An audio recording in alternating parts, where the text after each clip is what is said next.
আসসালামু আলাইকুম এভরিওয়ান। আজকে আমি এমন এক মানুষের ইন্টারভিউ নিব যে প্রবাস জীবনে কতটা কষ্টদায়ক বা কষ্ট হতে পারে, তার কাছ থেকে সাধারণ কিছু ব্যাখ্যা আপনারা জানেন। আসেন।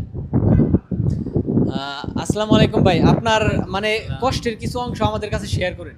আসলে কষ্টের কথা আসলে কি বলবো। বিদেশে মনে করো যে 5.5 লাখ টাকা খরচ করে আইছি। হ্যাঁ, কোম্পানি স্যালারি দেয় 600 রিয়াল। হ্যাঁ, এই স্যালারিতে মনে করো যে বাংলাদেশে চলে না। হ্যাঁ, এখন এই যে গ্যাসের বোতল, হ্যাঁ, মানে সংসারটা ছেলেপেলের মুখে দুটো ডাইল ভাত দেওয়ার জন্যই হ্যাঁ, এই গ্যাসের বোতল হাতে নিছি। হ্যাঁ।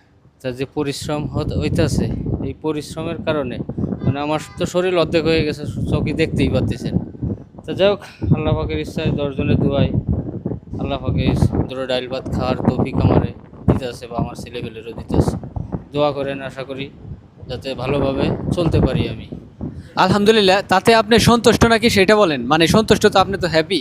অবশ্যই অবশ্যই আমি সন্তুষ্ট। আমার জন্য যদি লোকে দোয়া করে আর সেই দোয়া যদি কাজে লাগে, আমার যদি এই ব্যবসা করে বা এই কষ্ট করে যদি আমি সফলতা হই, আল্লাহর প্রতি আমিও খুশি, বা আমার আত্মীয় স্বজন বা আমার ফ্যামিলি। ফ্যামিলি যত আছে। আচ্ছা, যাই হোক, সে যে কাজই করুক না কেন, সে নিজের কাছে নিজের অনেক প্রাউড ফিল করতেছে। আলহামদুলিল্লাহ।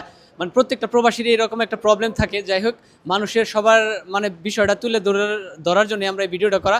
যাই হোক, আপনারা সবাই প্রবাসের দুঃখটা দেখে মানে তাদের বিষয়টা ফিল করেন যে আসলে বিদেশে কতটা কষ্টদায়ক হতে পারে।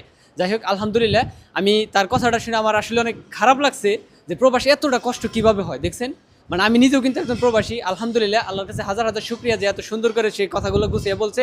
আর আমি তার ইন্টারভিউ নিলাম, ইন্টারভিউ নেওয়ার পর আমার মনটা একদম ফ্রেশ হয়ে গেছে, এক কথাই যেটা। আলহামদুলিল্লাহ। আসসালামু আলাইকুম।